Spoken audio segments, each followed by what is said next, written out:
Good afternoon, friends, and thank you for inviting me.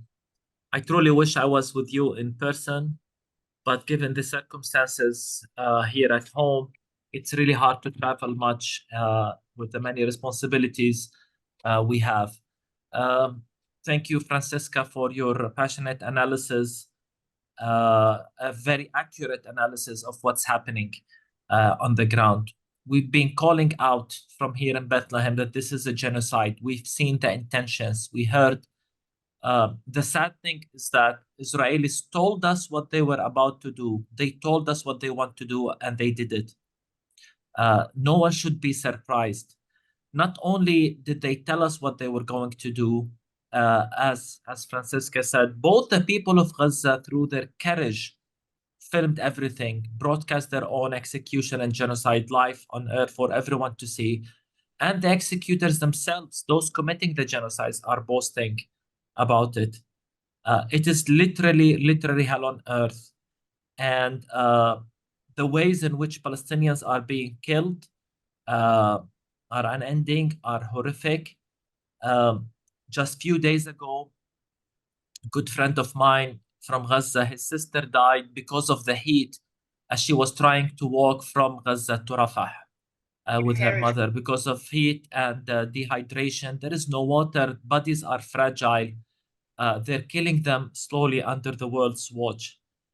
It is indeed a vengeance campaign motivated. This is what they told us they want to do. And there is no safe place.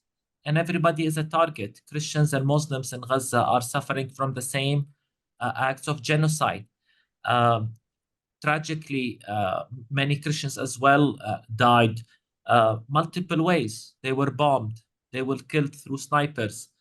They were killed because there is no medicine. You get sick in Gaza, chances are very high you can't survive it. They were killed because of the dehydration, as I said, multiple ways, just like everyone.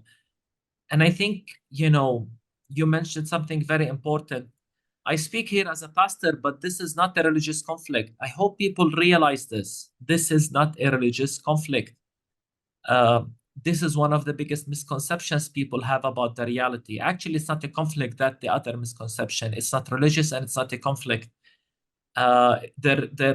We don't have two entities fighting. We have a colonized and a colonizer.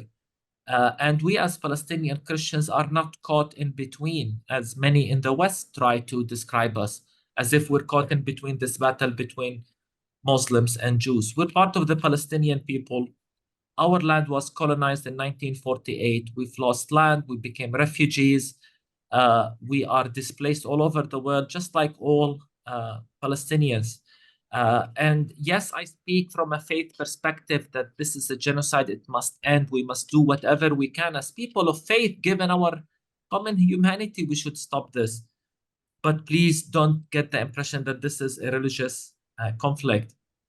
And since the beginning, we've been crying out. This did not start in October 7th. This is not an endorsement of what happened on October 7th or a justification of it.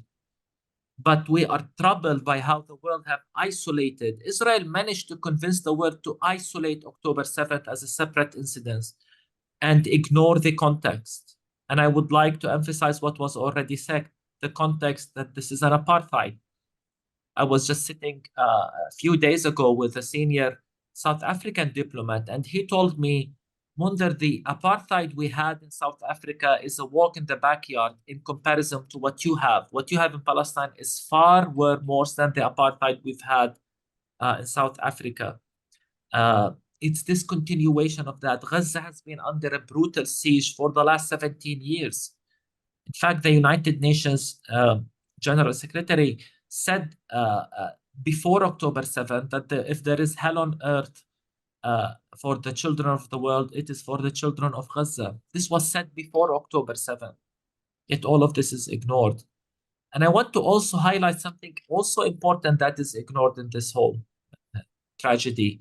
It's that we're dealing here again with colonialism, and particularly settler colonialism.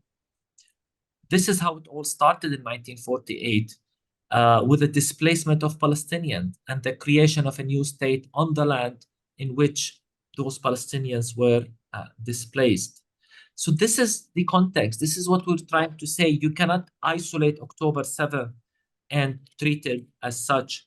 And again, this is not to justify it. In fact, Palestinian Christian theologians like myself and others have been always advocating for creative nonviolent resistance.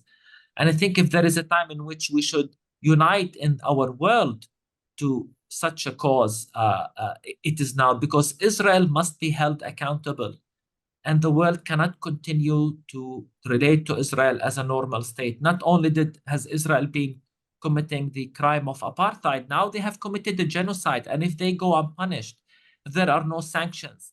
If the world does not unite to hold those who commit war crimes accountable, then there is something wrong with our collective humanity.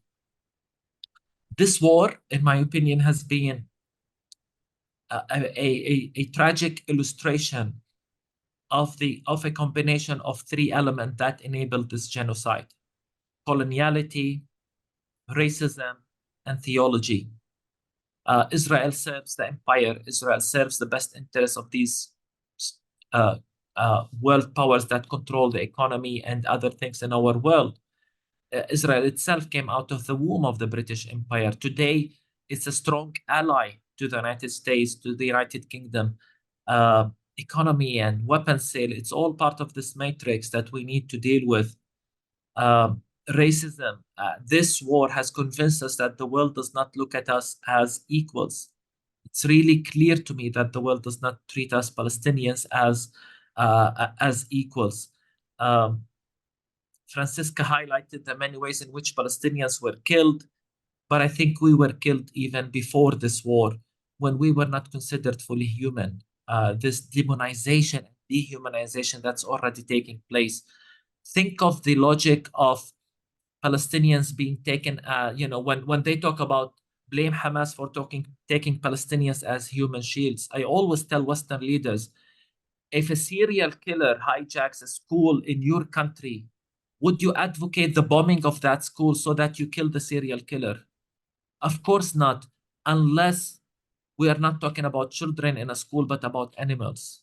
And maybe then animal rights groups will protest. Sadly, Palestinians have been dehumanized, even demonized throughout this war. And this is racism at its worst. And sadly, many have used religious rhetoric to justify this war. Using the Bible was weaponized by Zionists and by Christian Zionists. It's very sad how these three elements combine together: coloniality, racism, and theology. I want to conclude by repeating what I said in a sermon in December of last year during Christmas. And I believe this is so true today. Gaza has become the moral compass of our world. Gaza has become the moral compass of our world. I believe Gaza has divided the world. Divided the whole world, by the way, not just when I said it about the Christian world, but I think it divided all of us, Muslims and Jews. Today, there are many Jews who are opposed to this genocide. There are many Muslims who are opposed to it, and there are many Muslim leaders who are silent. The same with the church. There are many church leaders who were silent or who actually supported. But today there are many, many church leaders who are protesting, saying not in our name, and leading campaigns and marches around the streets, saying this genocide must stop. I think this war has divided our world, and Gaza is the moral compass. Where you stand and where you stood through this war, you will be remembered in history, especially given the length of this war and the fact that there is nothing that was hidden. Everything was there for the world to see. So where were you, as I repeat, when Gaza was going through the genocide? And speaking to an audience in Pakistan, I think this is the time in which we must unite together. To me, one of the important things that happened recently was the fact that it was South Africa that led the case against Israel in the International Court of Justice. And I hope this unites us from the global South together, from context of previous colonization and apartheid and racism, to say enough of this weaponization, enough of this violence, enough of this racism. And we have the moral credibility when we come together to defend our collective humanity, This is not, again, when I say this as people of faith, we must unite. I'm not saying this is a religious war. And we shouldn't make it a religious war. And we shouldn't unite as one or two faiths against the other. But I think if we believe in the true one God, our collective humanity compels us to work to end this genocide, compels us to fight all forms of coloniality and racism.